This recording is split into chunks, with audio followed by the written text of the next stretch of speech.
I can't hear you.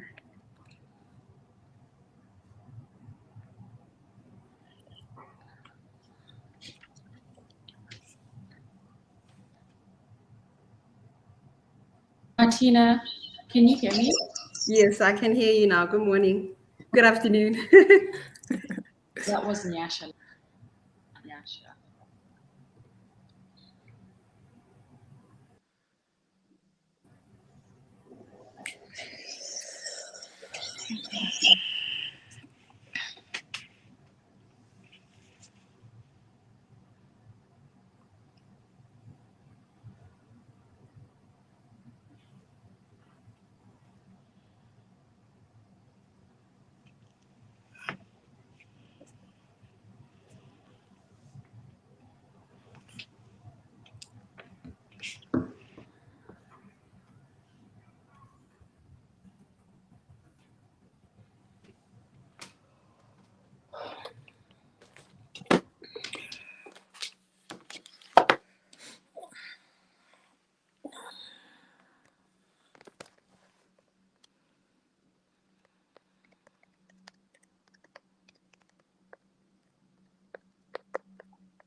Still can't hear you.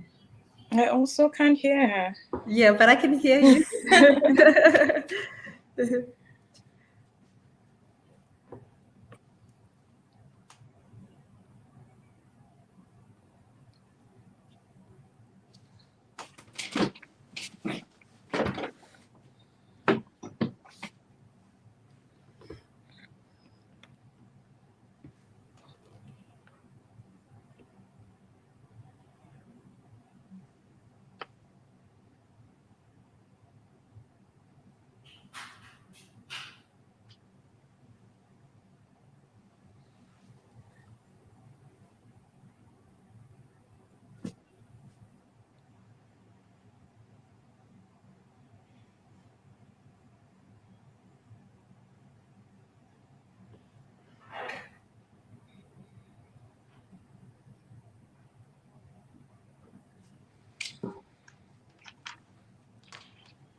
Hi, good day. I'd like to introduce myself. My name is Martina Williams. I'm based in Atlanta, Georgia. I'm a mom of two, and I moved from South Africa 2016. Hi, Martina. Hi, Novi. Martina. Good to see you. Hi, Good Tiki. to see you. Good to see you.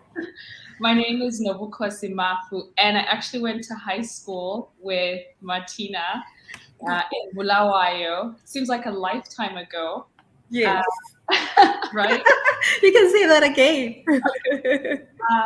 I am a mining engineer by day, but my passions lie with creating. I dub myself now as a parenting expert. I'm a mom of one. My son, Owami, is 16 years old, which is interesting. A lot of time people are like, oh, so that's your brother? And I'm like, yes, let's go with that one. And I'm joining you from Campbell River in British Columbia, Canada. Hi, fellow Canadian. Hi, my name is Nonsugelelo Zita. I'm a mother of three, a full-time student. I've got three busy girls. Hey, three busy girls. My oldest is 14, and my middle child is 12.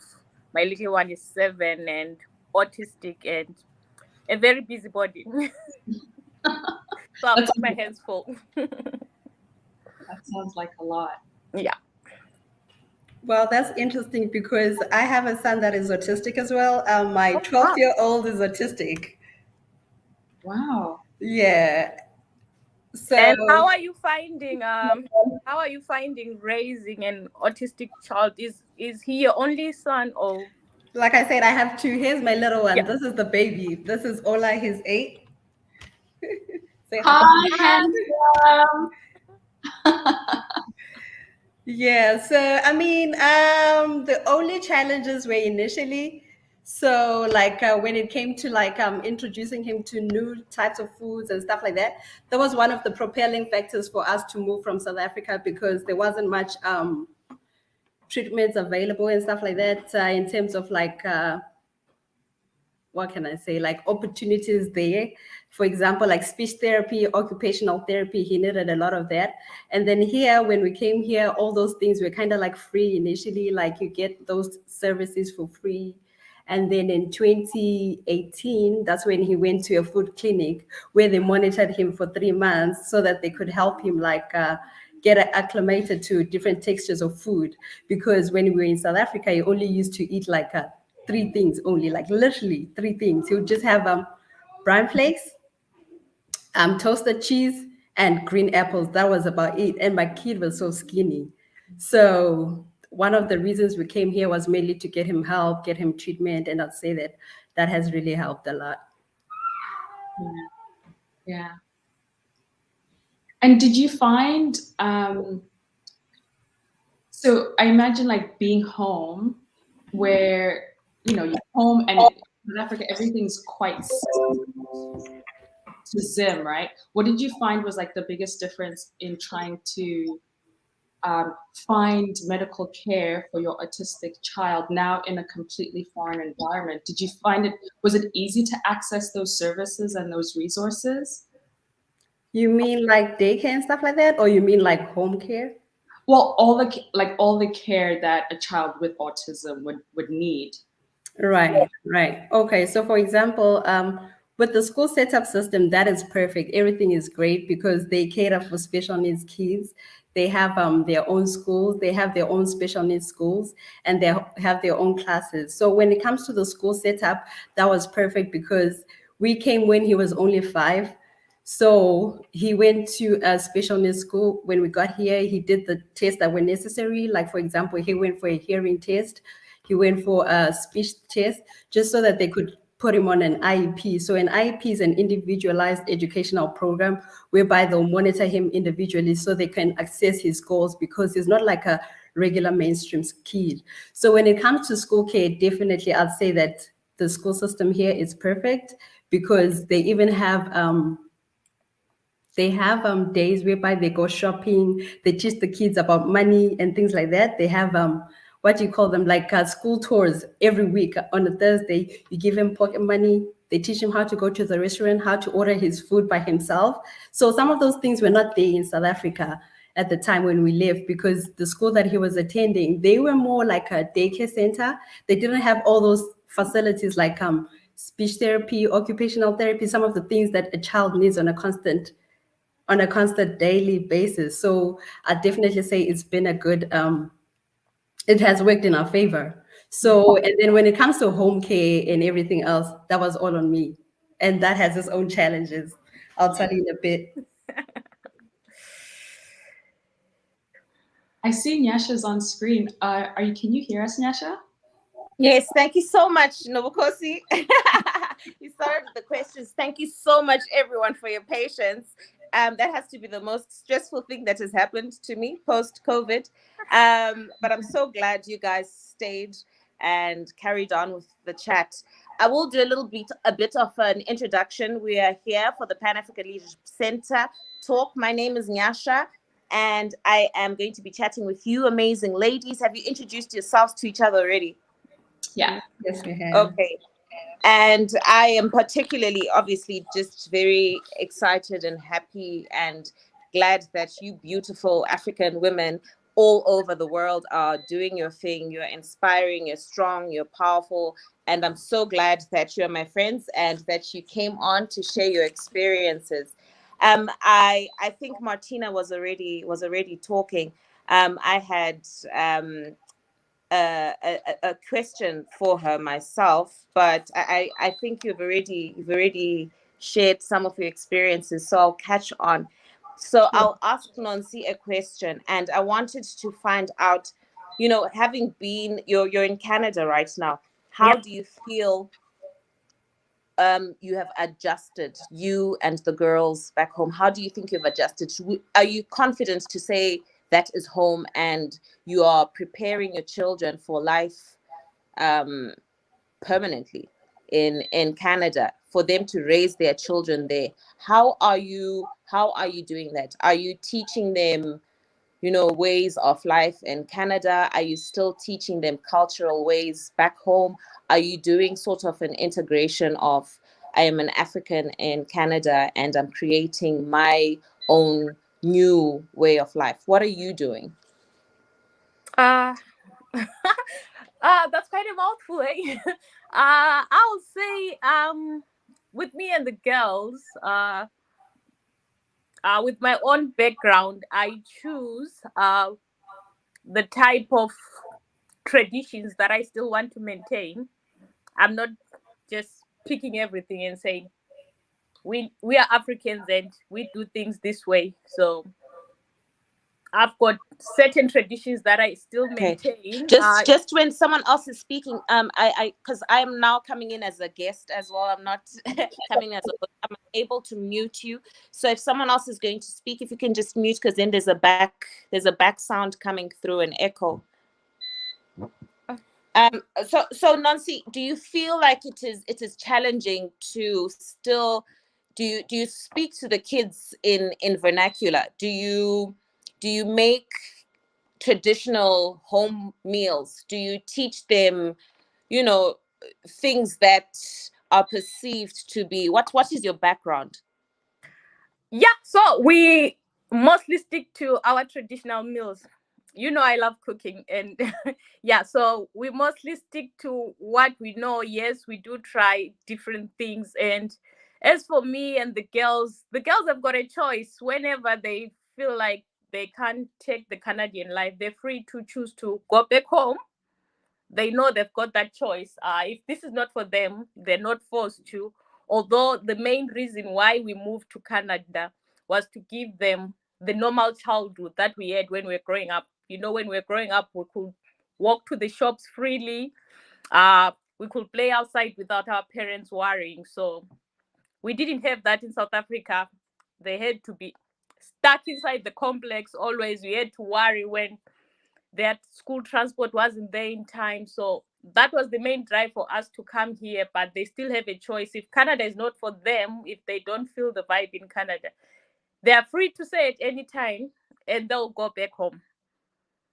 Okay. Other than that, in terms of discipline, I still maintain my African traditions, eh? We still don't call people by names. We still refer to them as aunts and uncles. And we still don't call mom and dad by name. We still say mom and dad, stuff like that. Okay. Yeah. So do you think that is enough to pass down what we say? Let's say I am Nyasha, I am Shona and Ndebele. I speak both languages. Is it enough to just pass down our manners and our meals? Do you feel like there's something more we could do, or do you feel as though we're doing enough, or do you have suggestions? I'm more worried about the language part of it, because trust me, they've lost the language. I try my level best to speak to them in our language. With Nala, it's totally gone. She doesn't get it. The two older girls, now they only understand, but they can't speak the language. I mean, we're always busy from 8 a.m. They're out of the house, gone to school. They come back around 4 or 5. You busy, you come back, you have to juggle house chores, you have to juggle your own assignments. So there's really no interaction and stuff. Weekends are busy. You're trying to, I mean, we don't have house help in our household. I don't know others. So weekends are all about trying to get the chores done. We don't have time where we really spend trying to teach them culture and everything. It's not by choice though that we are not teaching them our language and everything. I think life here is quite busy. Hey.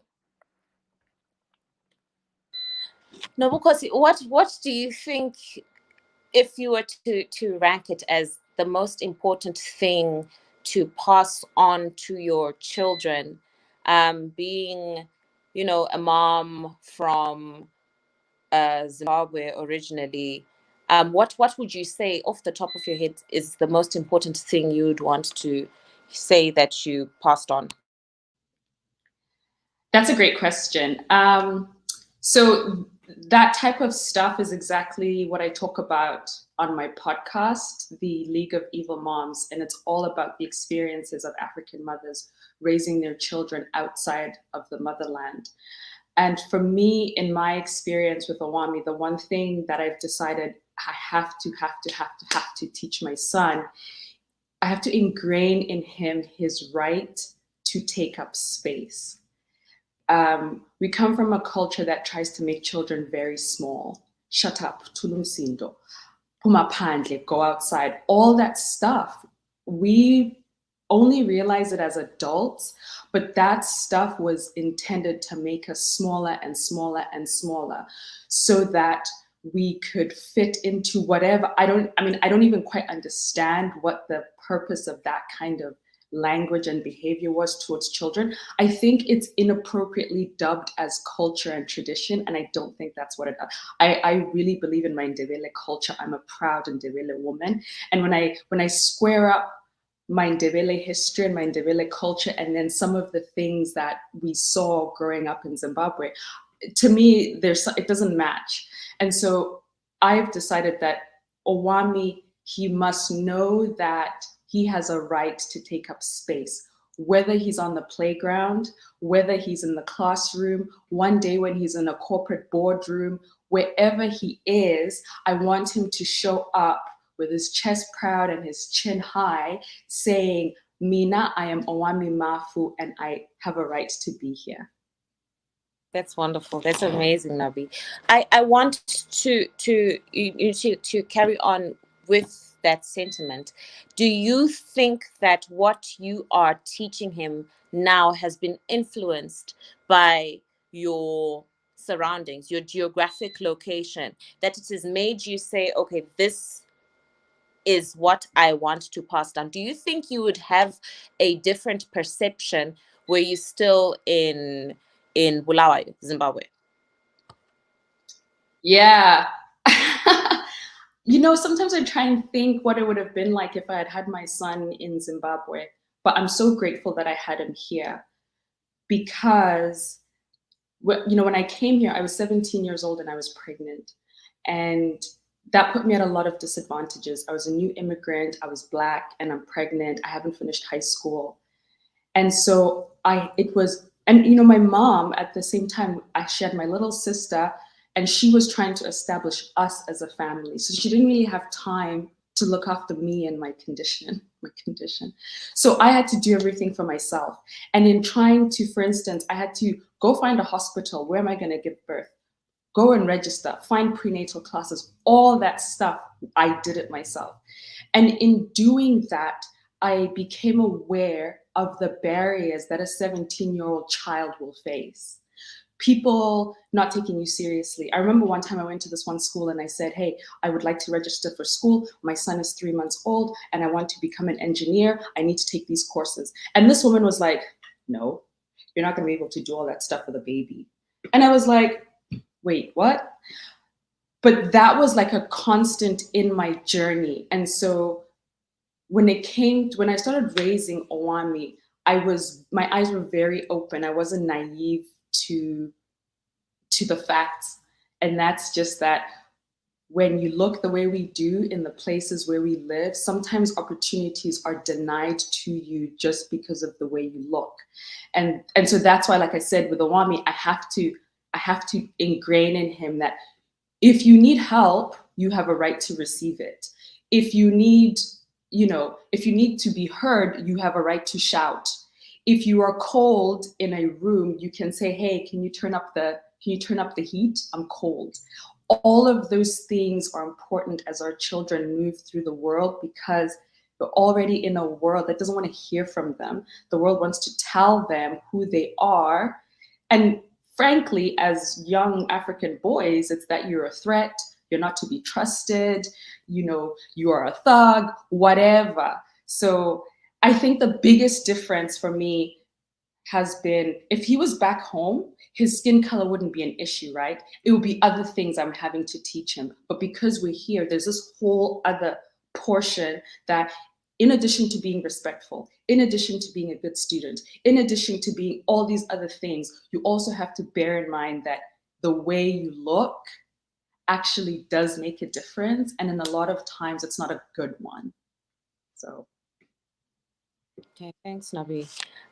Martina, do you feel, as you're raising your children in the US, that there is a sense of what level do you feel more of a sense of community there? Do you have the community feeling of people that are from Africa that are assisting you? There's that unity among you, or do you think that it's greater back home with your extended family and immediate family? Right. Okay. Thank you. So I'd say that the only support I have here is like a few knit friends and church, of course. So one of the things that my mom told me to do was to join like a church. So I took it upon myself as an initiative to join an African church, because that would help me meet people from home much quicker and people that have the same values as myself. And then for me, one of the things that I find as a necessity is to raise my kids in a religious way. So I took it upon myself to join an African church, and I feel like I get a lot of support from the church people and a few neat friends that I have that have also moved from back home. But in terms of family, I don't have even a single person I could call family here in terms of like sister, mom, or brother here, or cousins, first cousins. I don't have any first cousins here in Atlanta, like in the US. Most of my family is back home and in South Africa, and some people are in London. So it's just over the phone. And I mean, I'm still trying to invite my family over here, but then you find that it gets hard with visa processes, like getting a green card for them. So all those things can affect having that kind of support from family. The only thing I can do is pick up the phone my mom, or just visit them whenever I get a chance. But apart from that, in terms of the support, I'd say that I'd like to thank some of my friends in Canada and here in the US that brought me up to speed with the things that happen here. For example, when I moved here, I didn't know, like, for some of the basic things, like you can't just make a kid, like, like, let's say a kid misbehaves in the supermarket. The instant thing back home is just to smack the kid and be like, hey, you cannot do that. You can just roll on the floor and do that. But then here, I can't do that because the police or whoever is watching is going to think that I'm a bad mom. And I'll have the child protection services now, like, on my case, thinking that, okay, this child is being abused or something like that. So I'd say I appreciate the friends that I have here in Canada and here in the US that have brought me up to speed with everything that happens here in the diaspora. Okay, so definitely it's the way you parent, the way you discipline your kids, what you're teaching them. You you agree that it is your experience as a mother is dependent on your surroundings, your location, the influence around you. So Right. how important then is it, do you think, to keep your kids still rooted to the motherland, as Nobby would say, in terms of, let's say, language, and all they're doing is probably going back on holiday once in 4 years, 5 years, sometimes a year? What is then the need of still keeping them in touch, in tune with language and dance and music? Is it just so that, do you think it is important that they know where their parents grew up and their heritage? Yeah, definitely it's imperative because, like, for example, how Nobi mentioned earlier on that we were raised in such a way to be like, kind of like, I wouldn't say timid, because not everybody is timid, but we're raised in such a way that we always, like, in a nutshell, we're raised to be so respectful. So, like, we're not that opinionated sometimes. We are so scared because you're taught to speak to adults in a certain manner and stuff like that. So I still say you need to kind of like strike a balance in terms of like still instill like a culture towards the kids, because I remember like a little while ago, my son, the 8-year-old that the ladies met earlier on, he's more outspoken, he's more opinionated. So the one time he was like, hi to a regular auntie from back home. And then that auntie kind of like slashed me. She was like, Martina, your son is so rude. And then for me, that kind of seems normal now. That's the new normal for me. It's like my son can say hi. You don't really necessarily have to say good morning. You don't have to like, like show some type of acknowledgement. You can just say hi, good morning. That's enough. Miss Candace, that's somebody's first name. You can call it your teacher, Miss Candace, their first name right here.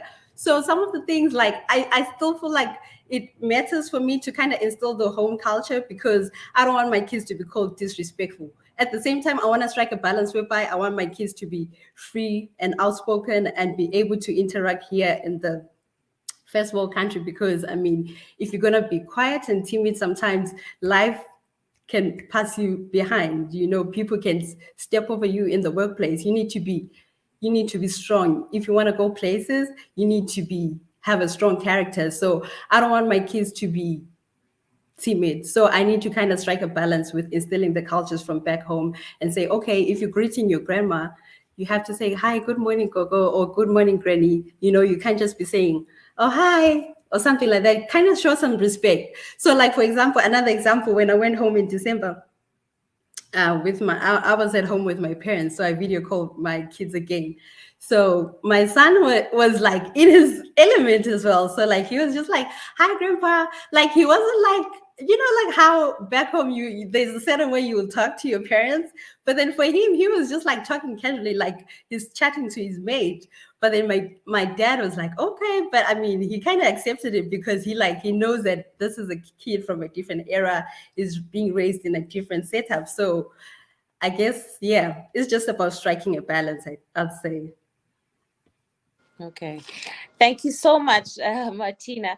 Ntsiki, do you have something that you would want to leave us with about your experience and striking balance and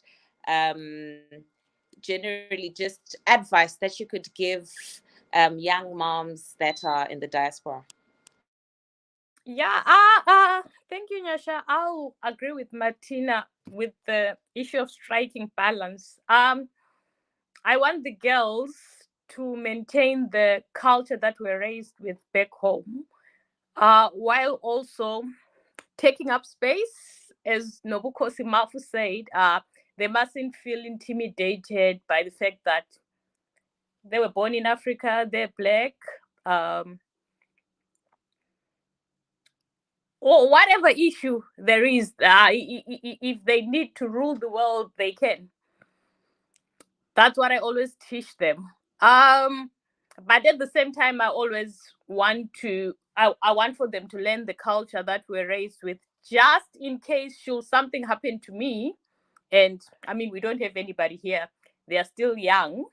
I always tell myself, should I drive out, get in a car accident, die out there, they'll have to go back home. They also need to get there and be able to adjust easily, rather than throwing the whole entire African culture or tradition out the window and saying, oh, we are now Canadians, we'll live the Canadian way. So I am for balance too. And Nobukosi, just in your final words, could you maybe share with other young Black or African moms in the diaspora now, how your advice that you give with overcoming and adjusting to being a mom in a foreign land, and just being a woman, being marginalized and having to work, doubly as hard at work, at home. What advice do you have for young moms to, and encouragement? I think it's counterintuitive, but I think you need to start with, what kind of person do I want my child to be by the time they have to venture out into the world by themselves? For me, I've decided I want me to be kind. I want him to be resilient. I want him to be resourceful, all these things. And so when I've decided that those are the things, then I've had to backtrack, and I said, well, how do you raise a resilient child? How do you raise a resourceful child? How do you raise a kind child? And a lot of that you have to model. Our children are watching us all the time. So you can't say one thing and then do another thing. And so for me, I think the biggest thing I would say for parents, for moms, for Black moms, is decide and get really clear, what do I want my child to be? And then in your parenting every day, the way you talk to them, even the type of values that you from the homeland that you say you want to give them, you have to really evaluate and say, is this tradition even valuable? What does it even do? Some of them are useless. Some of them are damaging. Some of them are abusive. Throw them out. There's no template to motherhood. I think we all have to embrace that our journeys are unique and that our children are unique. And so the way in which we raise them has to be tailor-made, so that one, we can model it for them, we can show them. And secondly, that we create these people who are going to go into the world as fully formed, kind, resourceful, proudly African people. Thank you. That was amazing. Thank you. Thank you so much. Do you have any final words from anyone? Something that you'd like to share, to motivate, to encourage? Okay, I just want to say that to all the moms, in final closing, that be present in your kids' lives. Like, I mean, it's a fast-paced environment, of course, but then just be present, because there's so many things that could happen in terms of distractions, people joining gangs. Like, I'd say that be present in your kids' lives, put them in sports so that they don't get derailed and join bad crowds or get influenced in bad ways. So I just want to say, just be present by all means. Thanks. Much. Thank you very much. Thank you so much to you all for taking the time to have this chat with me. And I apologize for that little glitch that happened in the beginning. Thank you for staying on. It wouldn't have happened without you. Were you saying something, Nabi? I just wanted to let everybody know to check out my podcast. I talk about exactly these types of things. It's called The League of Evil Moms, and it's on Spotify, Anchor, and Apple Podcasts. And I also have a blog called Wednesday's Child. So I don't know if there's show notes, but I'll provide Nyasha with all this information. But I really encourage all moms, especially African moms living abroad, to check it out and join the conversation in the community. Thank you so much. Thank you so much for that. Thank you, guys. Thank you, Nyasha. Thank you. Bye-bye. Thank you. Bye.